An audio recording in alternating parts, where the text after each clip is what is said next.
So for me to get the energy, I developed through the years something that has now become a mantra. And I know you're aware of this, Joanne, but to share it with your audience, it's simply be where you are when you are there. Yeah. Yeah. It's nice and simple. I'll say it once more because people might go, what did he say? Be where you are when you are there. I didn't wake up one morning and go like, oh, now I'm living in the present, but that sounds ridiculous. Because a lot of people I meet go like, so how do you learn to live in the present, Patrick? Because it's not easy. It's not something you do overnight. And there is no magic formula. There is literally step by step you try things. Just a little taster of what is coming up on the show. But first, please do like this video and subscribe to the channel. And also tell your friends and family about this podcast. Please let us know in the comments if you would like to hear any particular topic in relation to sleep or health. Then I will create a show especially for you, just for asking the question. So let's get on with the show.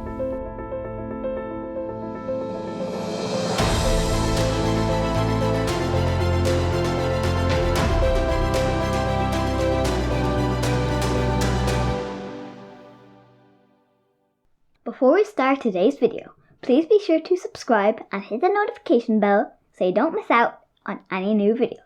Welcome back to another episode of the Empowering Family Health Podcast. I have another incredible guest with me today. I'm so excited. The wonderful Patrick Mercie is in the house. We're going to talk all about having a life while making a living and so much more, believe me. But before we bring Patrick in, let me read you out some of his details that I have all about Patrick to give you a background, and you will discover why this is going to be such an empowering show.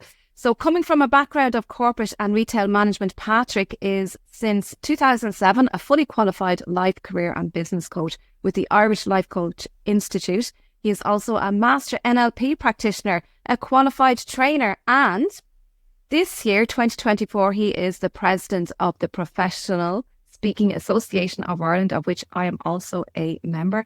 And Patrick is a radio presenter and Limerick City he is the radio presenter of Limerick City Community Radio. So he has his own show there on Limerick City Community Radio, and listen into that every Monday. He also does one-to-one coaching, and through his one-to-one coaching, career and life design programs and mastermind groups, Patrick helps workers, professionals, C-suites, managers, business owners, solopreneurs and entrepreneurs raise their profile in order to have a life while making a living. He also works as a trainer, speaker, compere and MC, and delivers workshops in companies and organizations on resilience and related topics. And R.A.I.S E stands for resilient, adaptable, imaginative, sustainable and efficient. And as a hobby, Patrick has run, listen to this, 127 full and ultra marathons, and he is a member of 100 Marathon Club Ireland. Patrick, you're very welcome to the show. I'm tired when I'm listening to it. Am I really doing all that, Joanne? Really? That's a lot. It is a lot. You've managed it. Thanks. One step at a time. One step at a time. Yeah, absolutely. Yeah, because we can't do it all together at the one time. But listen, it takes a lot of energy to do all of that. We were talking earlier on before we pressed record, and there are so many people in the world who want to do so many amazing things, but they struggle and they just can't seem to get it. They don't have the energy, the perseverance, the discipline. What is it, Patrick, that enables you to do all that? It's probably a big question, but what's the one key area that enables you to do all that? It's a journey, right? It's not, I give you a very short answer, and I will, but it's also a journey. So recognize that when I'm saying things here on this show, on this podcast, it's like, that's all the result of a journey. It's not something like, I'm not one of these coaches that say like, you do those 9 things and you'll get this. You do those 7 things and you'll get that, right? And I guarantee you'll get that. It's a journey we're on. And what we learn is to take step by step on the journey to wherever it is you think you want to go at that particular moment in time. So for me to get the energy, I developed through the years something that has now become a mantra. and I know you're aware of this, Joanne, but to share it with your audience, it's simply be where you are when you are there. Yeah. Yeah. It's nice and simple. I say it once more because people might go, what did he say? Be where you are when you are there. That is just powerful, because it's all about living in the present moment, and because that's all we have. You know, we've heard of that saying before, all we have is now. And, you know, so many of us are living in the past and so many of us are living in the future, and we call that anxiety, living in the future. And so many people have anxiety. We're impatient as human beings. We want stuff quickly, right? We're living in the era now of instant gratification, and we're getting things. So we need to relearn patience, I think. And again, I didn't wake up one morning and go like, oh, now I'm living in the present, but that sounds ridiculous. Because a lot of people I meet go like, so how do you learn to live in the present, Patrick? Because it's not easy. It's not something you do overnight. And there is no magic formula. There is literally step by step you try things. So when I'm cooking at home, there's no radio on, nobody else in the kitchen. There's no device near me, no phone, no nothing. There's just me and the food and the kitchen. And that's just one of the ways where I learn to be present when I'm doing so. When I'm going for a run, I don't have music in my ears. I don't have a watch on me telling me how many miles I've done, beeping every mile going, you've done a mile today, 8 minutes and 27 seconds. No. Yeah. It's just me and wherever nature or the roads I'm running on. When I'm in business and I'm focusing on something on my laptop, like I'm answering emails, there is no phone line beside me with WhatsApps popping up. There is no books beside me. There is no diary that I can pay my attention to. There's just me and the email. I don't have any other tabs open on my computer other than the one I'm working on. I love that. So you learn living in the present by practicing it, being where you are when you're there, doing just the one thing you're doing. Now, I know people are saying now in their head when they're listening, yeah, but I have kids running around the house and I have a dog that's barking, and I'm like, I know that, right? This is not, you don't have to be perfect. Not everything has to be perfect when you're trying this. just try to do it step by step. Try to just focus on the thing you're doing. The ability to rest is the body's key to healing. Do you struggle with getting asleep at nighttime, or staying asleep during the night and waking up the next morning feeling absolutely exhausted? My book, How to Get a Good Night's Sleep, is easy to understand. It's solution-based and it's packed with research to help you take back control of your night's sleep. My book is available on Amazon, and it's also available on howtogetagoodnightsleep.com. This book is also available in audio and ebook. So get your copy today and start having the best night's sleep that you've only ever dreamed of. Yeah, I really hear, and what I could really hear, I can hear all the but you don't understand, Patrick. I know. But I hear what you're saying as well is, I suppose when we focus on all the yeah buts and the reasons, there's a saying about, you'll always find an excuse. I can't remember what the quote is, but there is a powerful quote. Maybe you know it. If you don't do it, you'll find an excuse. There's always excuses, isn't there? Yeah. Or you'll find a reason or a will to do it.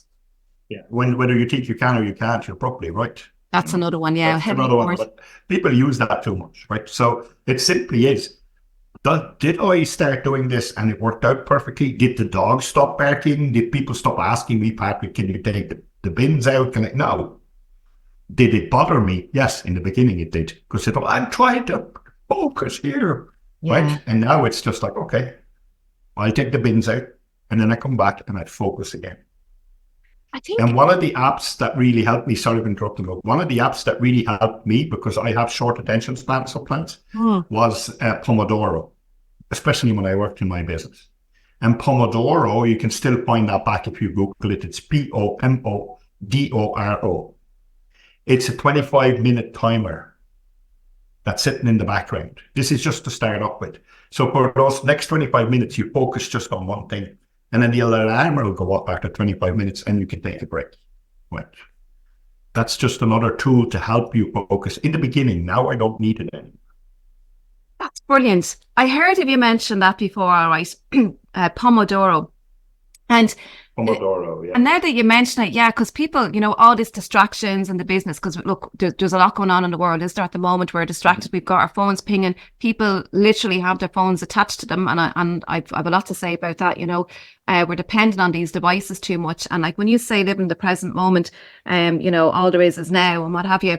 And you're talking about the tracker as well. I zoned in on that. You're talking about the tracker when you're doing your running and what have you. And so many people are distracted by these devices and they're not trusting on what their body is telling them. We're not like tuned in. And this is when we talk about nature and being connected with nature, because nature is rhythmic, and we've evolved and we've grown through these rhythms, circadian rhythms. I talk all about this, when we talk about sleep. And we're so disconnected from nature and these rhythms, but the nature of ourselves and the nature of how we work, right? And when we listen to our bodies and what's working and what's not working, that's very powerful, because our body is always trying to bring you back into alignment so that you're your best optimal self. And we do need rest and recovery as well, whereas we're so busy and we're always on, always trying to do things.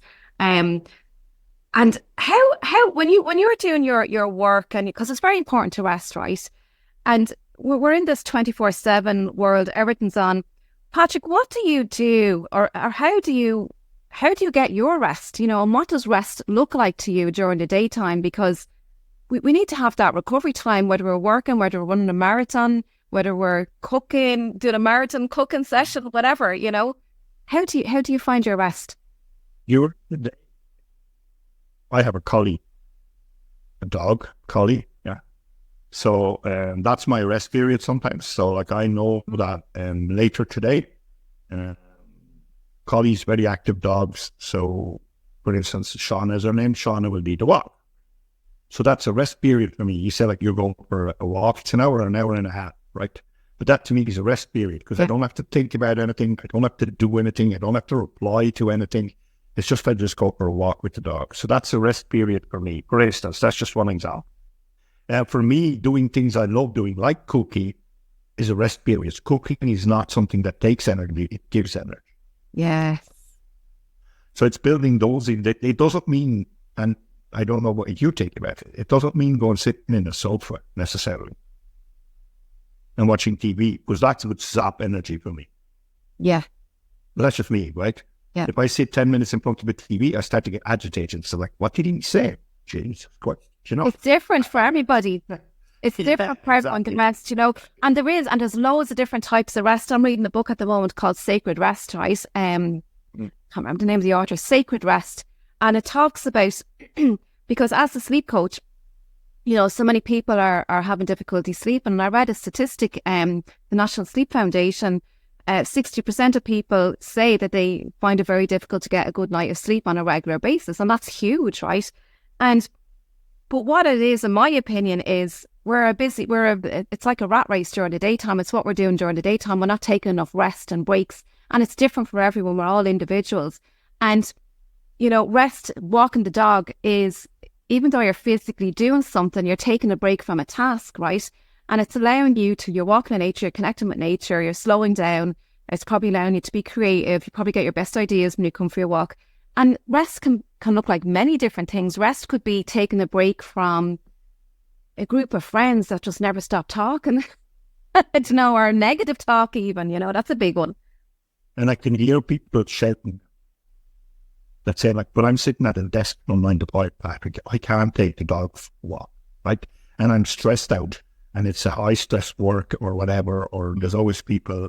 So I deliver resiliency programs in workplaces, how to become more resilient by 10 tips to do at work and 10 things to do at home that will make you more resilient. And more resilient means also that you build in rest periods. Yep. So one of the things that they do is like, do not have your lunch at your workplace. It's just one tip. Like you can do what you want, but the amount of people, just don't do that. Or learn how to breathe, because you can breathe while sitting at a desk. If you listen to people like Annette Castle, Annette from Malahide, she'll teach you how you can move while you're sitting at your desk, right? Do movement exercises to get the blood flow. There is so many things you can do, regardless of whether you're working at a desk or in a factory, at a manufacturing plant, whatever it is. There's always something you can do. The trick here is one day at a time. Yeah. Instead of this. And you build up the resilience gradually. And, you know, there's so many people that are working in this 9-to-5 job. We have entrepreneurs as well, and we're seeing a lot of the entrepreneurs emerging and what have you.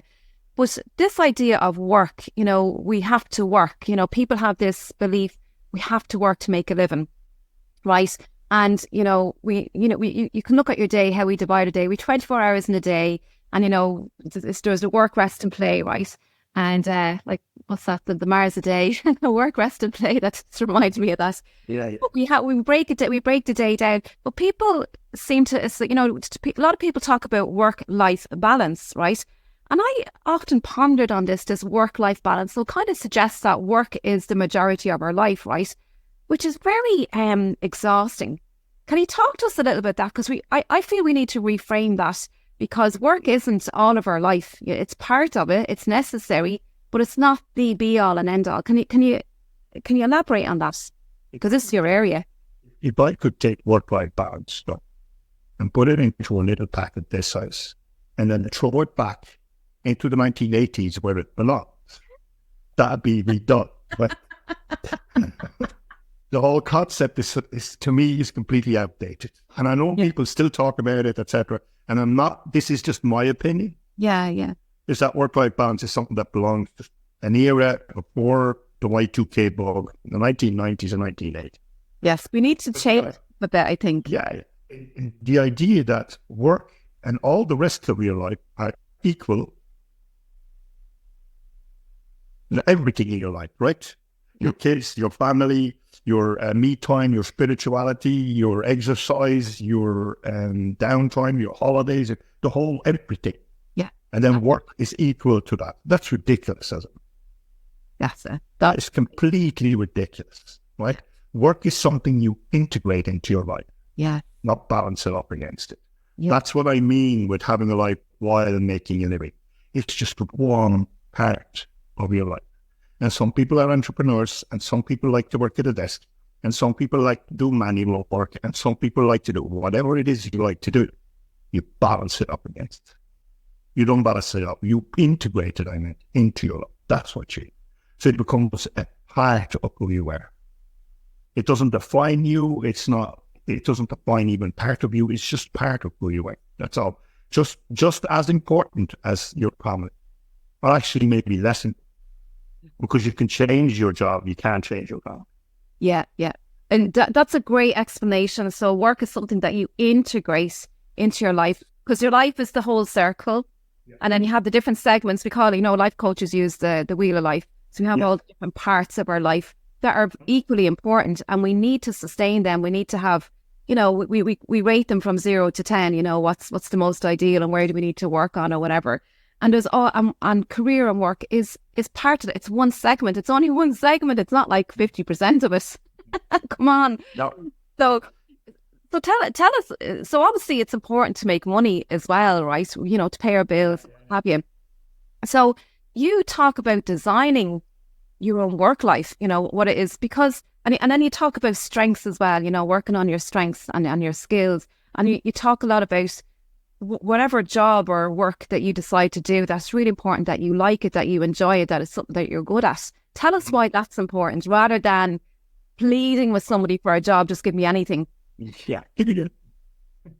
One of the things, Joanne, is the first thing is you mentioned very correctly, and we put different labels on it, but there's these 8 areas of life, or 7 or 9 or whatever, right? That make up the you are, right? So that's the part. But they are driven by something else. And that's what not on the wheel of life is the drivers of that you. What's driving that you, that entire part with those 8 segments in it? What's driving that? And people don't really look at those areas. They fill in the wheel of life and say, how do I make improvements? What's driving that is knowing what your individual strengths are. Your character strengths, your other strengths, is becoming aware of those. Because that is, to me, is something that you could use as a driver for what you do. I often say, stop working on your weaknesses, develop your strengths instead. but that's very hard to do if you don't know what they are. So become aware of your particular individual strengths, and not just one. Take 4 or 5, your 4 or 5 top strengths, because some of them might complement each other and might lead to something different. So that's the first driver. The second one is, and I know a lot of coaches and people who work on this with their clients, is your values. Become aware of what your values are. Right? Yeah. That's the second thing, right? So you have your strengths, you have your values. Then is like your passions. How do you want to make a difference in the world? Right? What impact do you want to have? What happens when you flourish? What happens? What's the result of you being at your full potential? Right?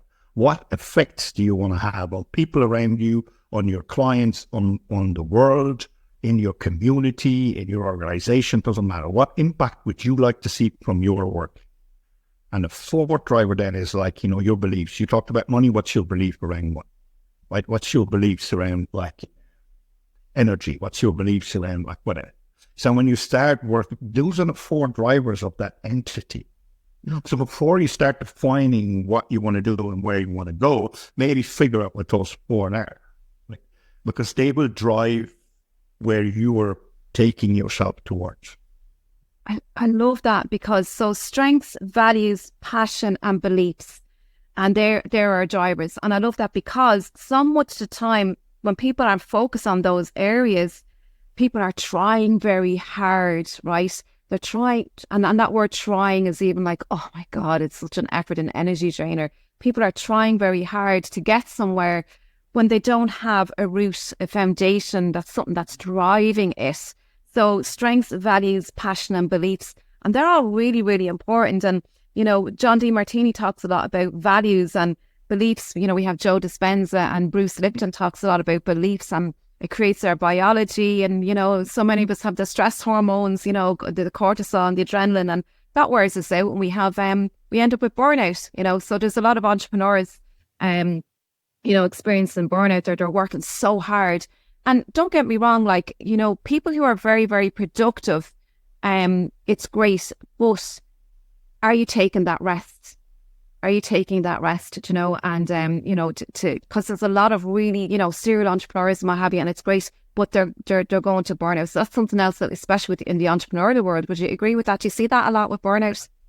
I had a burnout myself in the corporate world, so I know exactly what it feels like. I know how to get there. I know the steps you need to take to get there. I know the things you need to not do to get there, and it's not fun. I know people who've had it and they'll relate to it. It's actually very hard to describe. Yeah. It's like when you stop taking showers, right? And I know that sounds like really ridiculous, right? Because you're so fucking tired and so focused on whatever. You stop eating properly, you start drinking more. I started smoking. I started putting on weight.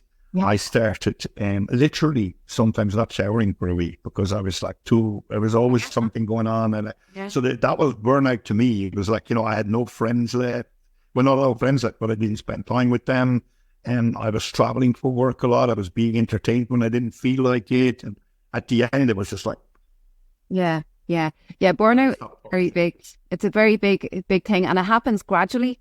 And I can see where, people will sacrifice something like the shower, so tough money, so that's what people are sacrificing, and they forget to eat. So it's really important to check in with your body. And again, this is coming back to be where you are when you are there, and really listening to your body. Am I hungry right now? Do I need a rest or whatever, and there's nothing wrong with taking a nap. Like, there's no, people think, this badge of honor, I'm so busy and, I'm working flat out. People see this, and that's a flag for me now, and even people I only need 4 hours of sleep.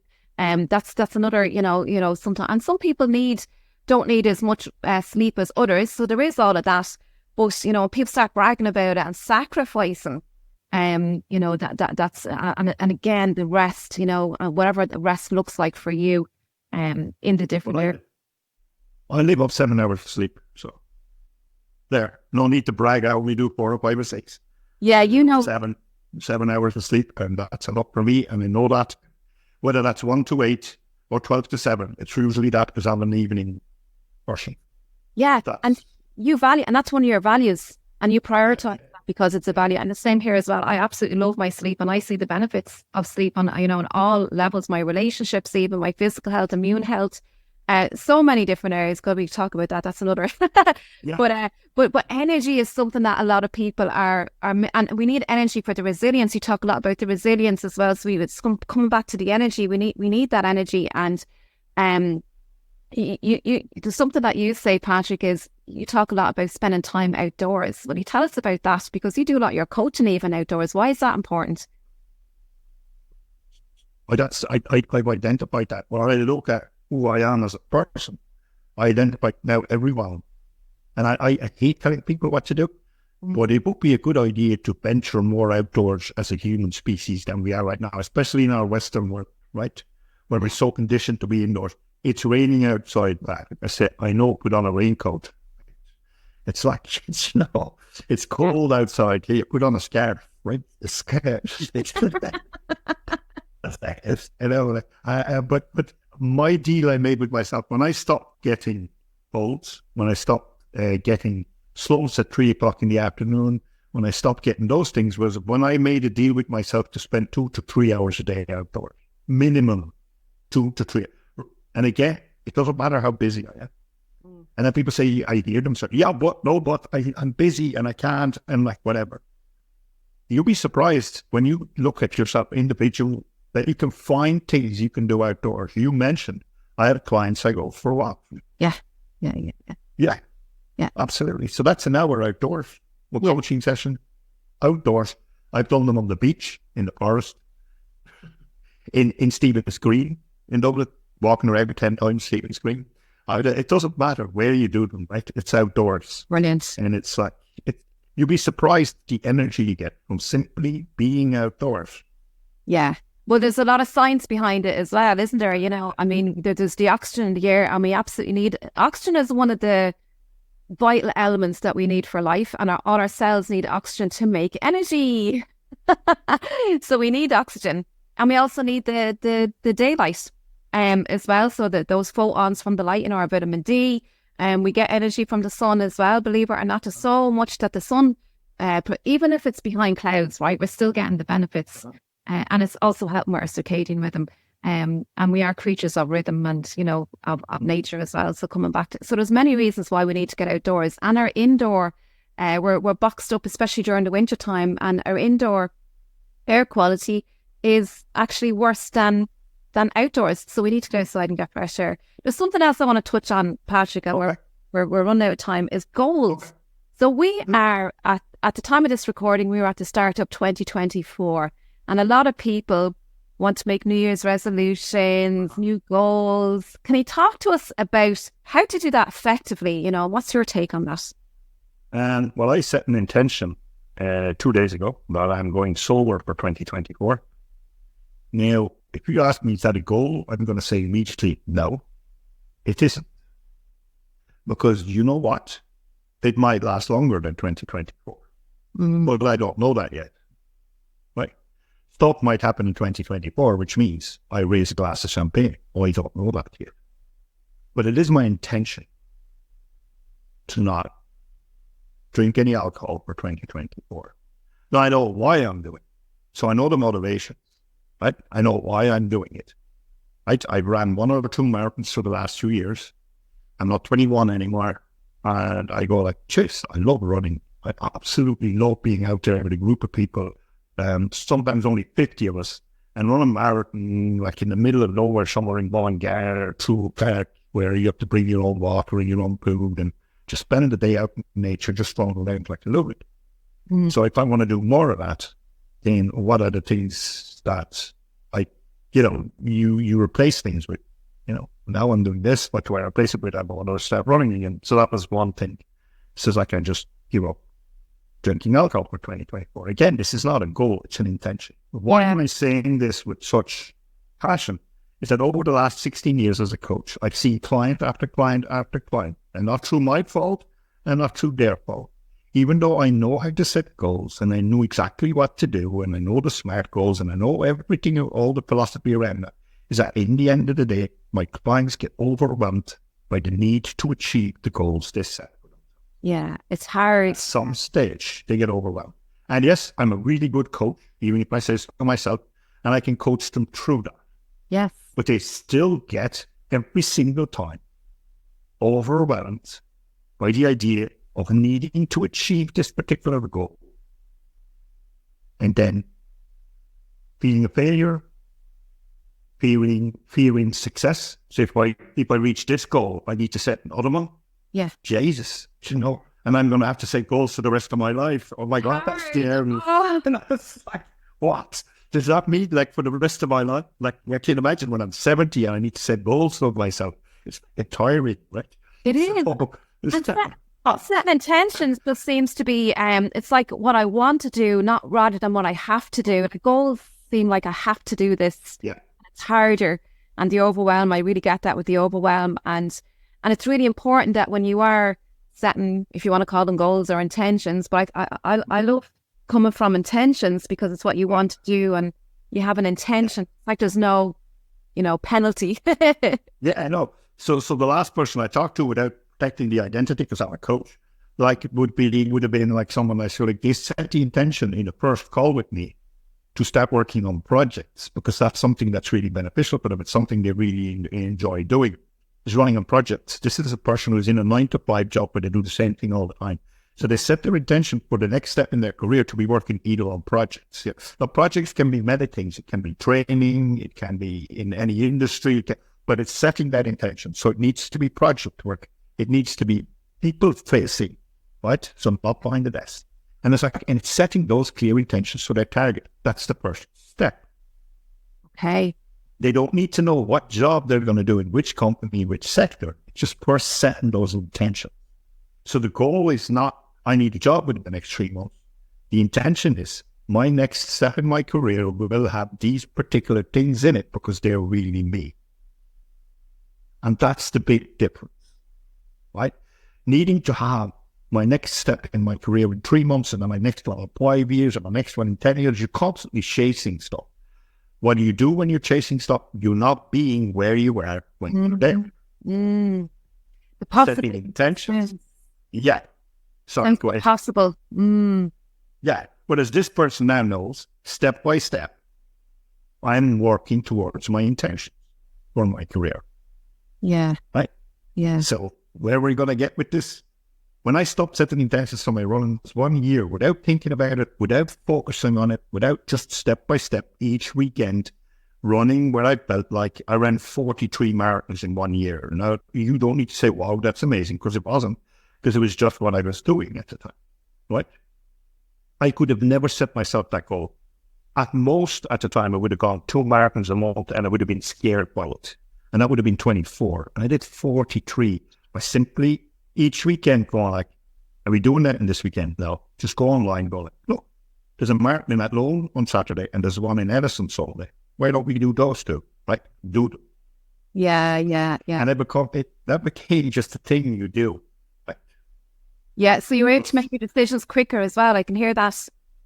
That's something people struggle with, isn't it? They just can't make decisions like, oh, will I? And then that takes up energy. You're sitting on the fence, takes up energy, you're beating yourself up, you're going into that whole downward spiral. So be able to make that decision quickly as well. So that takes discipline as well. Oh God, Patrick, listen, there's so much that we could talk about. There really is. So you're in the PSA as well, Professional Speaking Association. Yeah. Congratulations, you're the president this year as well. Really looking forward to that. And so people can reach out to Patrick if they want to come as a guest and check it out, see what it's like. So we put all the details up for that. You also have your radio show, Kickstart. What's it called? Kickstart Your Week. Kickstart Your Week. So that's on Limerick City Community Radio as well. So that's a brilliant show, Patrick. I've tuned into it many times, and I've been on a guest on your show. You've been a guest, and people can listen online. lccr.ie. You can listen online, even if you're not in Limerick. I don't live in Limerick either, but I go over to Limerick every week to do the show live. Yeah. It's 7 years in March I'm doing the show. Oh my God. So you're heading down to Limerick every week for the last 7 years, and you have your own hotel room and everything here all planned. Brilliant. So you also do one-to-one coaching with people. You do training for people, resilience workshops, all that sort of thing. And then you also do, you've got your own mastermind as well. Tell people how they can reach out to you, Patrick, if they need your help. I'm really bigger than my website as we speak. So the easiest way is Patrick Mercie, Mercie on LinkedIn. Touch base with me on LinkedIn. It's my favorite social media. And I'm very active on there, and I'm always open for chats there. And I can send people my Calendly link if they want a half hour on my time and have a chat with me like we just did. I'm very happy to do that. I have 3 days a week. I set aside 4 hours a day to do those chats with people. So I'm happy to talk. And you love talking to people. And I've had many a conversation with you, Patrick. And my God, we some of ours have went a bit longer than that. Our last one was 3 hours, Joanne. You can tell me. But it was great, though. I mean, we had so many insights, and yeah, we're going to help each other, Patrick. And that's what it's all about as well, because we can't make a difference in the world on our own, and at the end of the day, all these entrepreneurs, the things that we do, this is part of your passion as well, because we're wired that way to help people and, make a difference. And look, we're all living in the same world, and we all want to contribute to make it better for ourselves and for each other and our families. And that's what this is all about. Patrick, it's been inspiring. It's been an incredible conversation all about, making the best of your life, really, making it work for you. And even that, adding that segment in of the career as well. So having a life while making a living, that's really, really important. It's a great flip. It's a fantastic flip, because for too many years we've been ingrained with the other thing, work-life balance. So it's a great flip, and it's something that we need to rethink. I think it's just been ingrained in us that we need to start thinking differently as well about various different things, including the work as well as part of our life. So Patrick, do you want to leave any last empowering thoughts, anything that you really, one thought that you want to leave our audience with, maybe to really have the best life? I would second mantra. It's called do what you're doing when you're doing it. Do what you're doing. Do what you're doing when you're doing it. Do what you're doing when you're doing it. It's the same as be where you are when you're there. They're the same thing, but it's just different. Do what you're doing when you're doing it. When I was doing this interview, at no stage did I think of, I need to do that next, or look at the time, or no. Just do what you're doing when you're doing it. Yeah, that comes from the heart, then, doesn't it? That's the soul essence. That's when the real stuff comes out. We're not in the head all the time. So that's another conversation about the mind and the heart connecting that connect. But living from the heart is where the best stuff comes from, isn't it? That's what really matters, truly. Inside out. Oh, yeah. Oh, Patrick, it's been incredible. Thank you. Listen, have a wonderful day, and I'll talk to you soon. Thanks, Joanne. Thank you. Okay. If you like this podcast, if you like what you're hearing, please subscribe to this podcast, share it with your friends, share it with your family, and do send a donation in. So there's links in the show notes there, so you can send a donation in, a once-off donation or a monthly donation. You can support me on Patreon. So because this putting these podcasts on does cost money. So and if you want to continue hearing these podcasts, it would be great if you can support me with any kind of donation. So that would be fantastic.